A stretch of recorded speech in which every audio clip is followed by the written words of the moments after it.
Good morning, Facebook. Hello, Instagram. Hello, everybody. Hello, YouTube. Marcus here, your chef on a mission from Aroma Time here in Ellenville.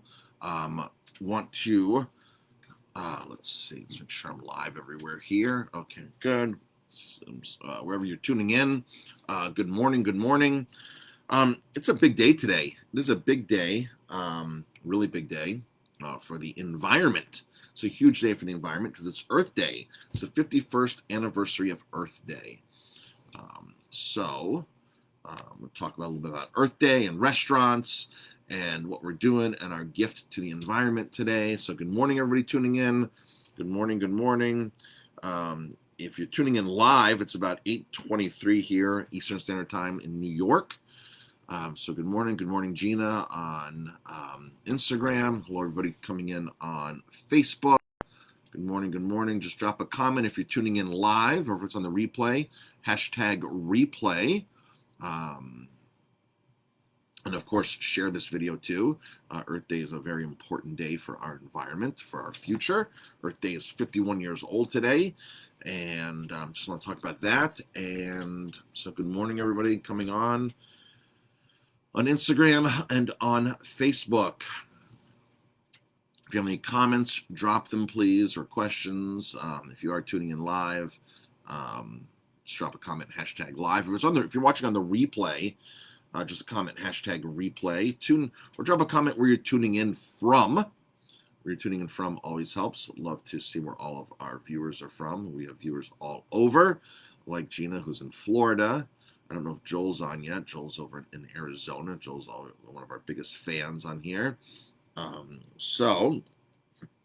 I think Joel is already sharing our video here. So thank you, Joel. Let's see. Yep, Joel is sharing it. So today's Earth Day. Earth Day is a 51-year-old movement that was started by the governor of Wisconsin, Nelson. Nelson was his name. Was it Gaylord Nelson? Nelson. 51. So they started in 1970. They actually targeted college kids. They actually targeted college kids. So he strategically planned it between the final exams and spring break. So between spring break and final exams was when it was planned. So that's why it's April 22nd. And sometimes people lay over and do like April 20th to the 22nd. But April 22nd. So it was planned, and it went around to all the universities. So many universities in the United States back in 1970 when it first started. 1970 was a good start, but realistically, our environment has needed help since way before that, at least going back into the 50s with all the factories and everything that were happening in the U.S. But 1970s, nonetheless, was when they got consumers involved and started with college kids. 1990, it went global. So then the world started celebrating Earth Day on a global level, so it went outside of the U.S. So our gift on Earth Day this year, because Earth Day is 51 years old, we just planted 51 trees. We just donated to plant 51 trees here in the Appalachian Mountains. So between Georgia and Maine and the Appalachian Mountains is where we plant trees. So we just went online and donated to plant 51 trees. That's our gift. That is our gift to Mother Nature, to the environment, to our futures.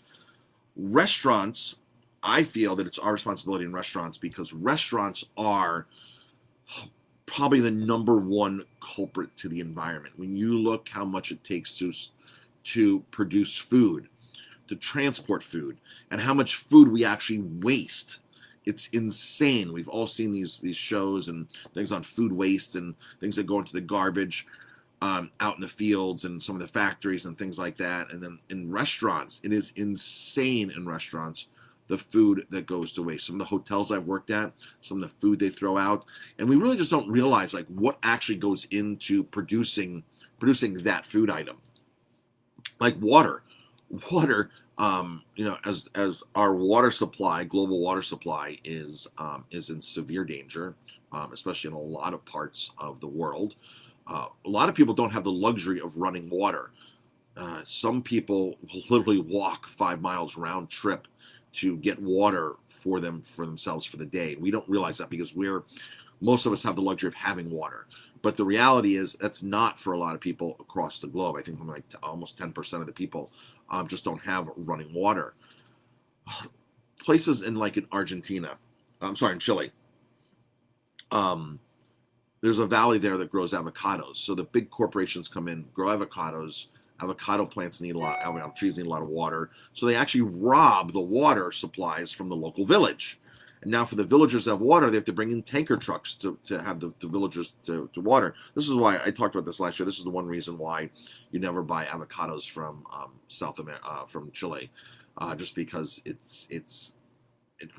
you're not supporting a good cause. But the food is like this all over the place. So for example, like water, we don't realize how much water it takes to raise 1 pound of beef, 1 pound of chicken, compared to 1 pound of broccoli, compared to 1 pound of potatoes. So I think it's John Robbins in his book from the 90s, Food Revolution, fantastic book, amazing book. He talks about water usage. And to raise 1 pound of beef, so if you're at home eating two steaks and they're 8 ounces each, and you think you're conserving water by doing a low flow shower flow on your shower, low flow water aerator on your shower, and this that. If you eat 1 pound of meat at home, chances are it took 2,600 gallons to 5,200 gallons of water to raise that 1 pound of beef to get it to actually your table. That's an insane amount of water. Now, beef is the heaviest when it comes to water needs.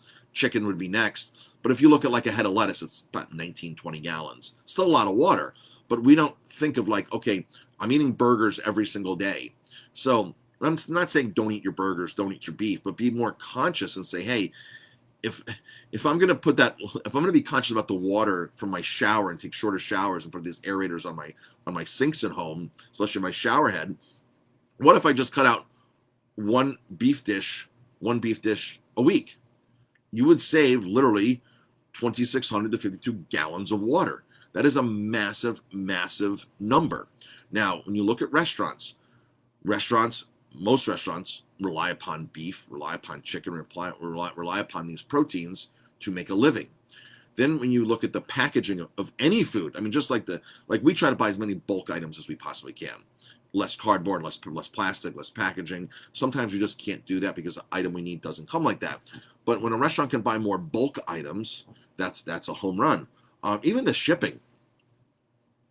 If you think about plastic bottles versus glass bottles when they go into a truck and on pallets, and you take one of those 51-foot trailers and you load them filled with glass bottles versus plastic bottles, but now you're talking about the environment. There's so many factors that go into making the right decisions. And restaurants, food production is at the top of the list when it comes to environmental detriments. So I feel the responsibility as a restaurant owner that I need to do something, not only serve food that is greener, more eco, and serve more recycled, repurposed products in the restaurant, but I also feel balancing my menu, and I also feel that planting trees is just one way that we can do this. I forgot what the stats are and how many trees we need to plant daily to keep up with deforestation, and a lot of this deforestation is coming from agriculture. It's coming from agriculture that's really not meant to be in these specific areas.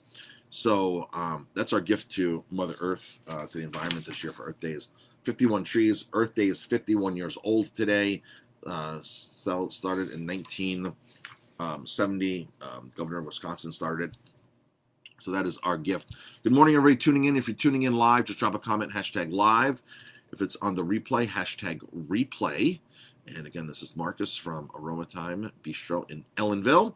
So we decided to get green certified many, many years ago, probably 2008. And it's an expensive endeavor to take on. Like, you have to pay the Green Restaurant Association because we have a person on staff that helps us make better choices, and they have a directory, and it's a great program.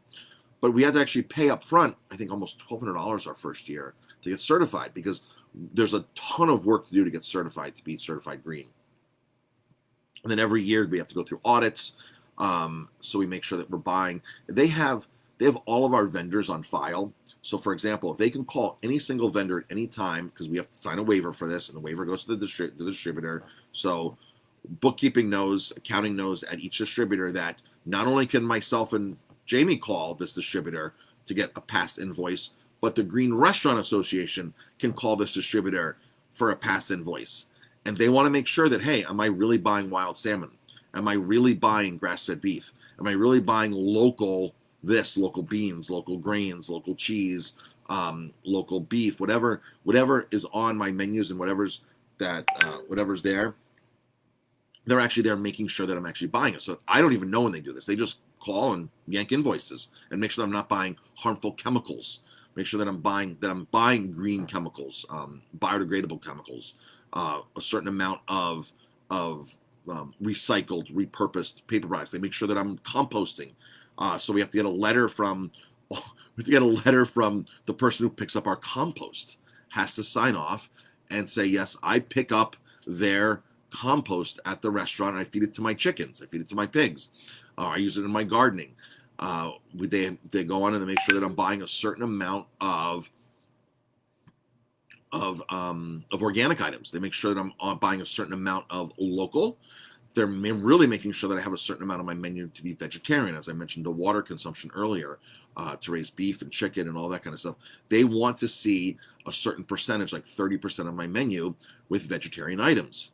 So they're constantly checking that.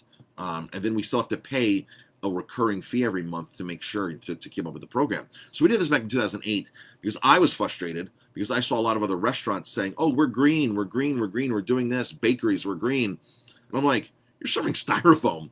Like, you're serving styrofoam to-go containers. How can you say you're green and this and that? And people will say, look, I can't stand when I go to restaurants say, oh, we support local. We support local. And the only time they support local is when they're tripping over zucchini from the local farmer's market, from a local farm. That's the only time they serve local stuff is when it's actually tripping over it in the summertime. Buying local is a year-round dedication. It's not just something that you just happen to do when it's so abundant that you trip over it. Buying local, when you put that sign up, when you put that up in your restaurant or your business, to me, you better make sure you're doing it, because I'm going to ask you questions. I'm definitely, when I go to a restaurant and they say, oh, we support local, I look at the server and I say, what items on here are local? And a lot of times they can't come up with anything. You know what they say to me? They say to me, well, it's January right now. There's not much. There's no local available right now. Yes, there is. I've done many Facebook Lives where I've gone through the list from the farm hubs of everything you can buy local right now, today, this week. And it's hundreds of items, from cheeses, grains, beef, chicken, dairy products, all kinds of dairy products, eggs, local salsas, local sriracha sauce. I mean, it goes on and on and on. Local honey, local maple syrup, local this, local, it goes on and on and on and on of what you can buy that is actually grown and produced locally. And then the next tier up is companies that are making products locally but not using local products. So, for example, we have a great soy sauce tamari producer in Orange County, Wanjashan. They make a whole organic line. Now, they're not buying organic soybeans and organic thing from the immediate area, but they're still a local producer. So that's the next level up. To say you can't find local products, it's they're being lazy, and they know the financial commitment to buying local products, and they don't want to do that. They only want to do it when they literally trip over it and it's a bargain. So Wanjashan, I would rather buy Wanjashan and so would any other restaurant if they looked at it as, well, okay, so it is local. It's Orange County product. It's not Kikkoman. It's not one of those big brands from being produced who knows where in California. It truly is, on the soy sauce level, on the tamari sauce level, it truly is a local product compared to what you would be buying. And this product's available to any restaurant in the Hudson Valley, but they're just not out there looking for it. They're not out there searching it. They'd rather post a sign and pretend that they're buying something local. And they'll show you in the summertime, well, look at the fresh zucchini we have. Look at the tomatoes we have. Look at this, look at this. Now, with the farm hubs, there's 2 or 3, 4 great farm hubs now here in the Hudson Valley. Hudson Valley and Catskill, Sullivan County, Hudson Valley here. With the farm hubs, it's easier for restaurants more than ever right now to actually go on and actually buy products. So more restaurants are doing it. 15 years ago, restaurants didn't have these farm hubs as a great resource. Now I can go online and buy from, the farm hub came yesterday. I bought from like 6 different farms, all these different products, between apples, carrots, ground beef, mushrooms, cheese, And there were a couple other things on there. Soprasada. Maybe we used more than 6 farms yesterday. Maybe it was 7 or 8 farms that were able to get on one delivery.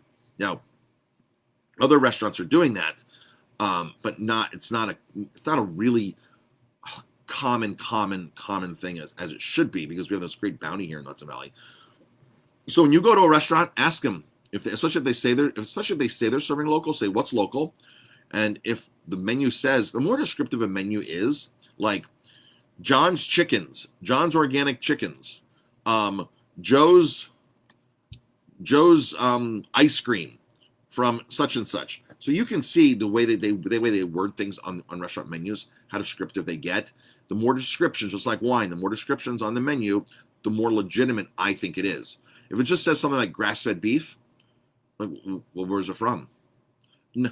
There's so many times that restaurant menus say grass-fed beef, and it's really not grass-fed beef at all. It's definitely not local. They don't understand what grass-fed beef is.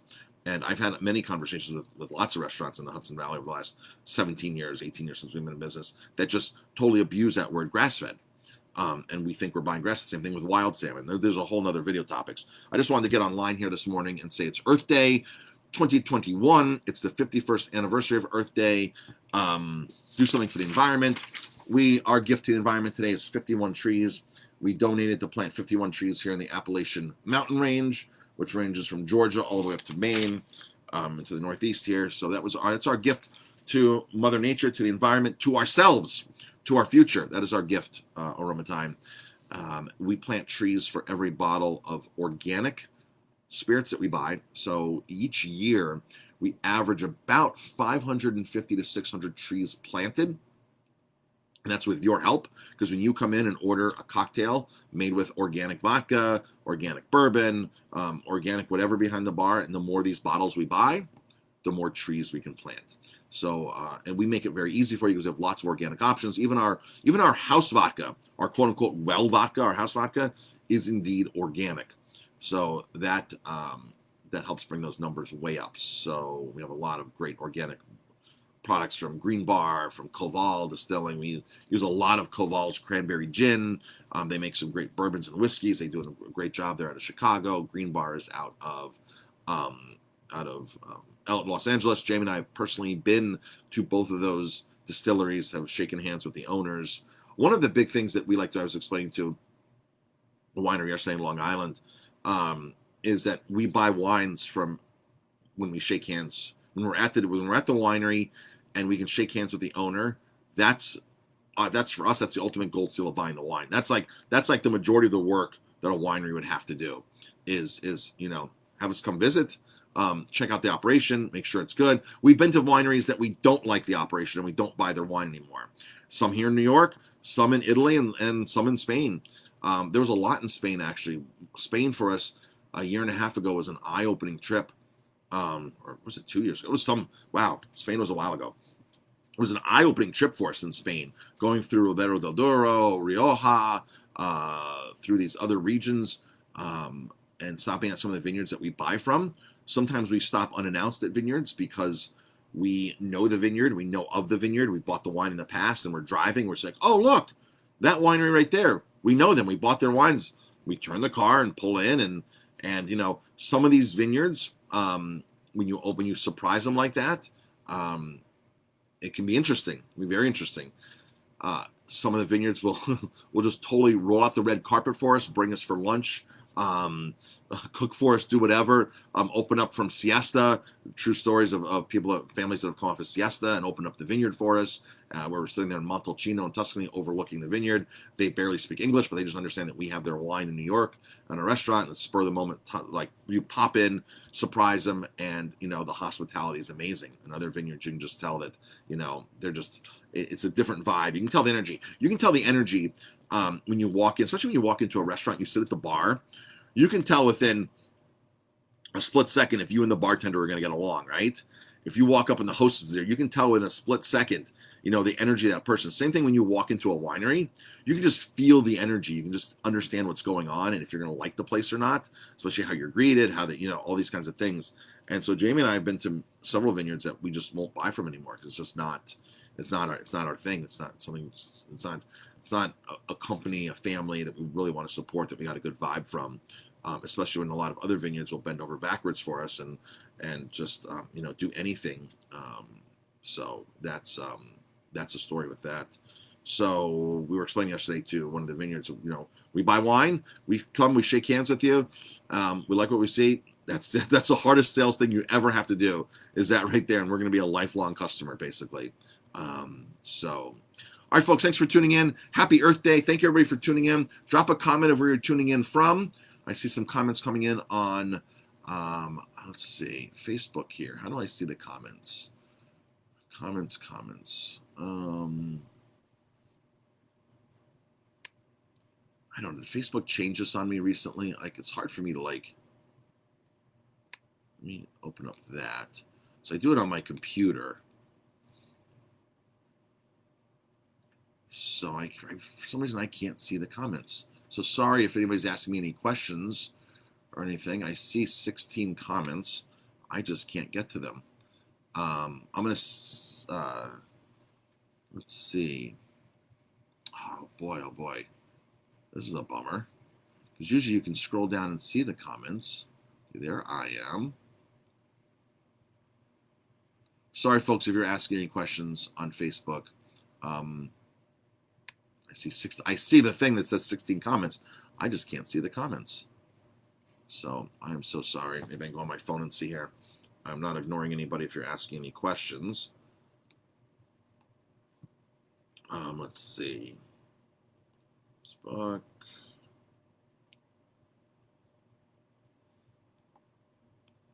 All right. No. Let's see. Here we go. Awesome. So thanks everybody for tuning in. Thomas, Joel, Jennifer, Letha, Cheryl. Hi, Steve, Brenda, Calvin, Candace, good morning, Albie, Susan. Of course, Jamie's on. Cheryl, love what you guys are doing. Thank you. Cheryl's in Wurtsboro. So thank you, everybody, for tuning on. We really appreciate it. And everybody who is on Instagram, appreciate all the support. We wouldn't be here without you. So thank you very much. That's it. That's it for now. All right, folks, have an amazing day and happy Earth Day. And let's go just think positive for the environment. Not only today, but every day.